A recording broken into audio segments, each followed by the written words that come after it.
You were taught to be useful, not lovable. Your problem was never that you gave too much. Your problem is the why behind that giving. The qualities that make you a powerhouse at work, reliability, the over delivery, the I'll handle it, the never needing anything, those exact qualities are quietly sabotaging your love life. Not because you're bad, because of the engine that's running underneath them. You didn't build a successful life and a lonely one by accident. You built them with the same tool. And until we look at the tool, you're going to keep getting the same two results: corner office and the empty apartment. So let me say the thing that the little girl who learned to be easy was never told. You were taught to be useful, not lovable. Luckily, this is not a life sentence, okay? Your nervous system has the power to grow, shift, and change your entire freaking life. It's what I love what I do, okay? So today, we're breaking down how you got here and what you can do about it. By the way, my name's Cody. I've got a degree in cognitive neuroscience. I'm trained in a trauma therapy called internal family systems, and I study this stuff for a living. Over 1 million women trust me to help them navigate breakups and heartbreak, to prepare them for modern dating, because I say the hard things, but I do it with love and I do it with science, okay? So let's dive into this. First of all, how do we even get here, okay? That one's easy,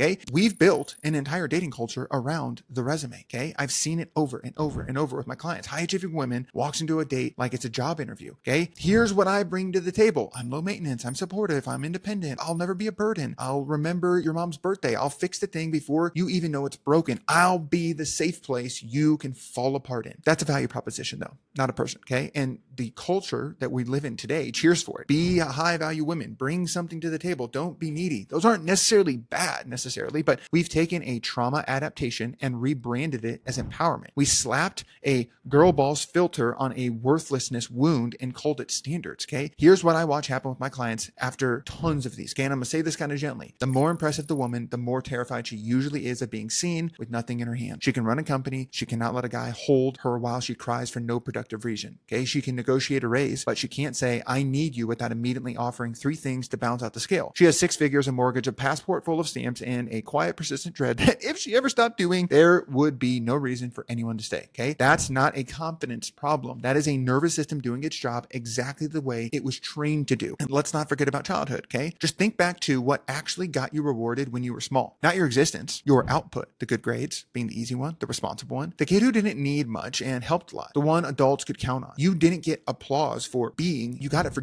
doing. Okay, now your brain, a brilliant little prediction machine, is running one question on a loop. What keeps me safe and connected to the big people I depend on for survival? Okay, when the answer it learned is performing, helping, achieving, and not being a problem, it doesn't just shrug that off. It builds around it. Okay, in IFS terms, internal family systems, your system does something genius and kind of heartbreaking at the same time. Okay, there's this little part of you that just wants to be held. It just wants to be wanted. It wants to be delighted in. It wants to matter without doing a single thing to deserve it. Okay, the little one who wanted to be loved for just existing, okay? And early on, that part learned a hard lesson. Wanting got her nothing. Sometimes even got her treated like a burden. So your system did the only protective thing it could. It buried her, exiled her in IFS terms, okay? Tucked her so far down that you forgot she was even freaking there. And in her place, your psyche promotes a whole new management team, baby, okay? These proactive protectors whose entire job is to make sure you never again feel the pain of being unneeded, unhelpful, or unearned, okay? That team didn't disband when you grew up, though. It got promoted. It's running your relationships now, okay? Let me introduce you to the 5 employees of the month, if you will, of your internal system. These are the 5 parts that built your success and are quietly running your love life. So number 1, probably not surprised, is the overachiever. Let's talk about how she formed. This is generally the original one, okay? As a kid,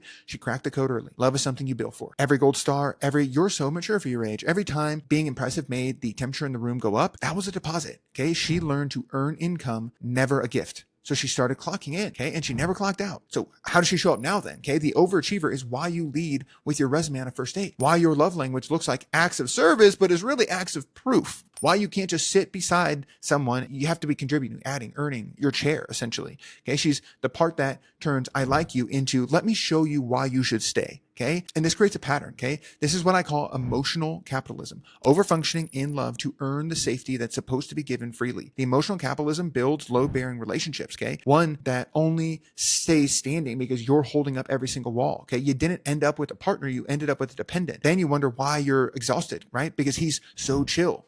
Surprise, surprise, ma'am. You're overachievers running this one. The next part is what I call the strong one, okay? If you have something similar, it could be like a synonym of this. It doesn't have to be these exact things, but I call this one kind of the strong one, okay? So she formed somewhere early when your needs were inconvenient, maybe out loud, maybe just in the air of the house. So this part drew a conclusion. The safest kid is the one who needs nothing. She became the responsible one, the one who could handle it, the one that adults never had to worry about. Needing things got her overlooked at best and treated like a burden at worst. So she stopped, okay? And so now she shows up as the strong friend, the one everyone leans on and no one checks in on, okay? I'm fine. Don't worry about me. I've got it. She'll carry everyone else's breakdown and would rather die than have one of her own in front of you. Okay. Independence isn't a preference for her. It is freaking armor. And the pattern this creates is a freaking quiet tragedy. The strong one makes it impossible for anyone to love the real you. Okay. Because she never let the real you be seen. He can't choose the woman who's tired and scared and needs reassurance if you only ever hand him the bulletproof edition. Okay. She'll let you carry a capacity mismatch for years, silently hauling a partner who genuinely cannot meet you, because naming the gap would mean needing something, and needing is the one thing she swore off a long time ago. You don't get rejected, you get overlooked by design. Your own design. Sit with that. It is your own design, okay? This part of you. It's wild. All right, part number 3 is I call the fixer. Again, synonyms count as well. This one is kind of like a vigilant one, right? As a kid, this one learned to scan the room, read the mood before the door opened, smooth the thing over, solve the problem before it became one, right? Her safety came from staying 3 steps ahead of everyone else's, okay? And now she shows up by fixing his thing before he knows it's broken, remembers his mom's birthday better than he does, clocks his bad day from a text and quietly reorganizes her entire evening around it. She mistakes managing his emotions for loving him, and from the inside, they feel identical. The pattern this creates, though, is borrowed capacity in its purest form, okay? Showing up miles past your actual relationship bandwidth to meet a need that they might not have even voiced. It feels like generosity. It's a withdrawal that you can't afford, though. And borrowed capacity always comes due. The unpaid balance compounds into emotional debt. All those tiny ruptures where you gave and gave and gave and weren't met, your conscious mind forgives them, maybe, but your amygdala is keeping the receipt. That's how you can be the most giving woman alive and still be quietly seething by month 8. Okay.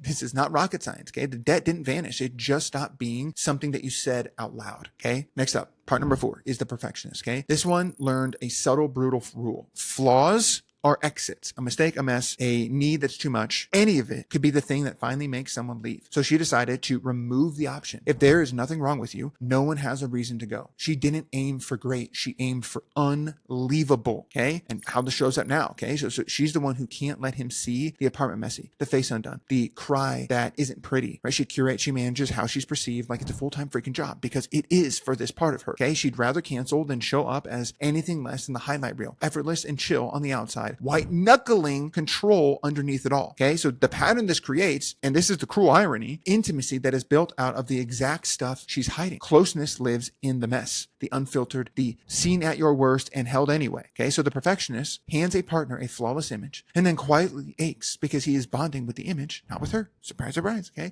He never gets to choose the real woman because this part of her never let him meet her. And the surveillance is exhausting. There's no rest in a love that you keep auditioning for behind glass. You can be adored and still feel unseen. That's the tell. And it's a very sad one. All right. And then the part that almost everybody has, myself included, is the critic. Okay. This one forms in almost every overachiever's system. Okay. Because the overachiever needs someone supervising them. Okay. Enter the critic.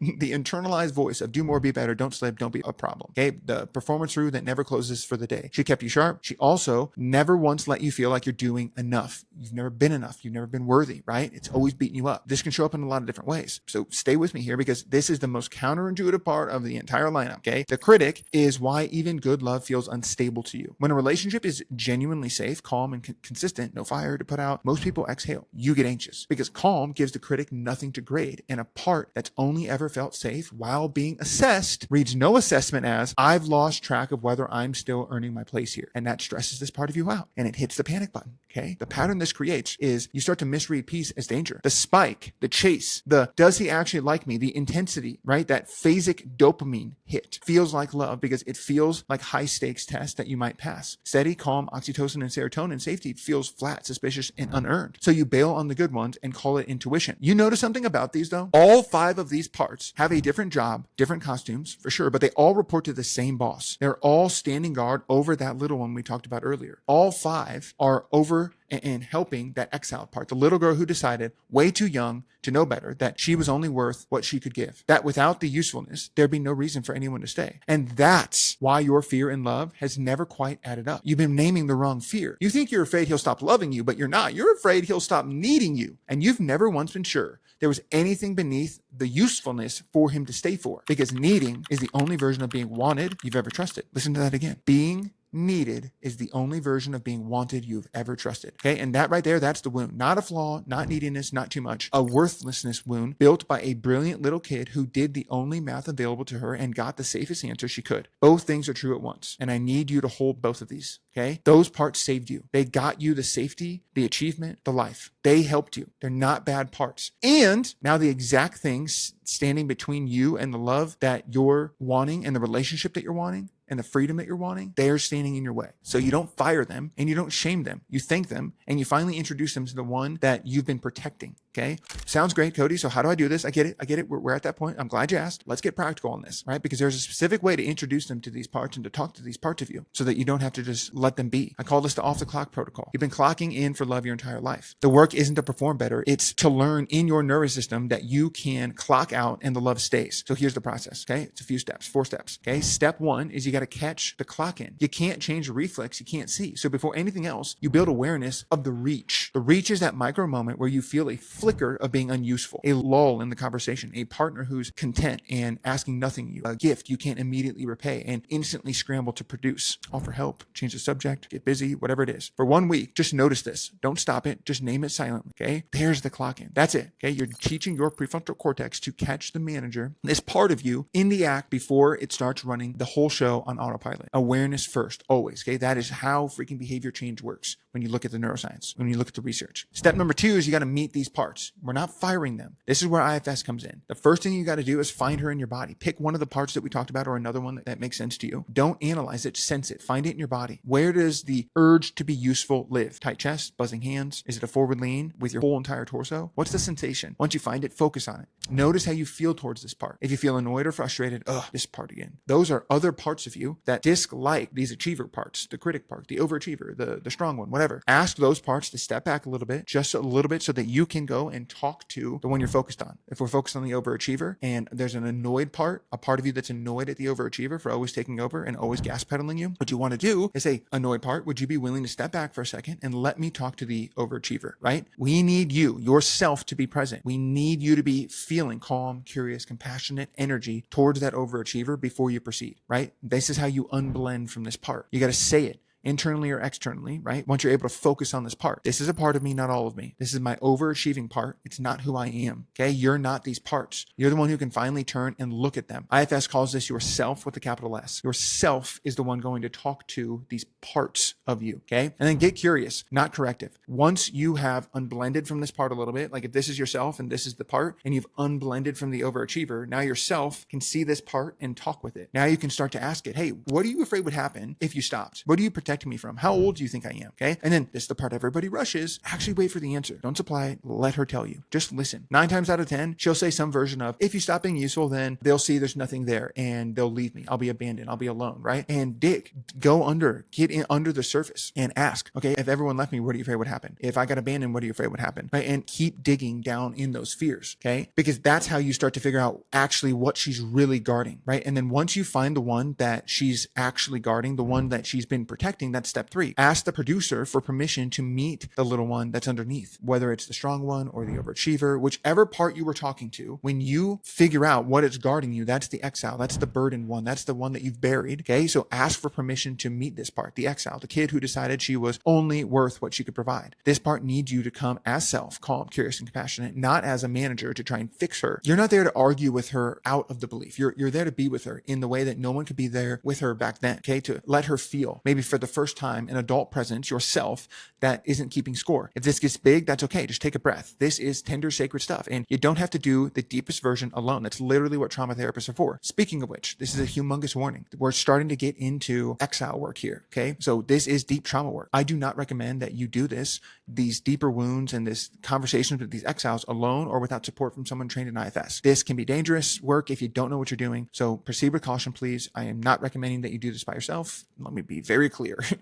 I highly recommend this step. You work with someone trained in IFS specifically to help you get to this exiled part of you so they can be with you as big things come up and help you stay in yourself. Okay. Once you've done that, after this disclaimer, apologies, but once you've done that, step 4 is run a receiving rep. Okay. Now you've done the parts work, you've built the awareness, you've done some of the parts work, you've gotten to the core wound. Now we got to get into action. Now we got to get into the reps, right? This is the behavioral piece because insight without reps doesn't rewire anything. Okay. A receiving rep is a simple and probably is going to be miserable at first. Okay. You got to let someone give you something and you do not immediately repay it. You take a compliment without deflecting. You let him plan the date and you just show up. You accept the help and you sit in the squirmy, debt piling up feeling without discharging it. That squirm, that's your window of tolerance being gently stretched. Your nervous system is screaming unpaid balance and you're teaching it rep by rep. The balance never comes due. That's receiving, not borrowing. Okay. That you are not, in fact, freeloading by existing. That's what you're teaching it. Okay. These are small reps. They're boring and they're deeply unsexy. I promise you, but they're exactly how worth it without output gets built. Not hype, not reassurance, repetitions, baby. Once you get enough of them, you can start to imagine love where you can be ordinary, where you can have a bad week and contribute nothing and still feel like you belong in the room, where low maintenance stops being your sales pitch and I need you stops feeling like a confession to have to atone for. The right person isn't hiring. He is not keeping you on staff for what you provide. There is no resume to submit, no probation period, no quarterly review where you find out if you've earned your spot for another 3 months. You were never supposed to audition for this. And the day you stop handing people your resume is the day you finally find out who actually wanted you, not the output, not the usefulness, not the value proposition, you. You could just show up with empty hands and still be the one they choose. Okay. If you haven't already, hit the subscribe button.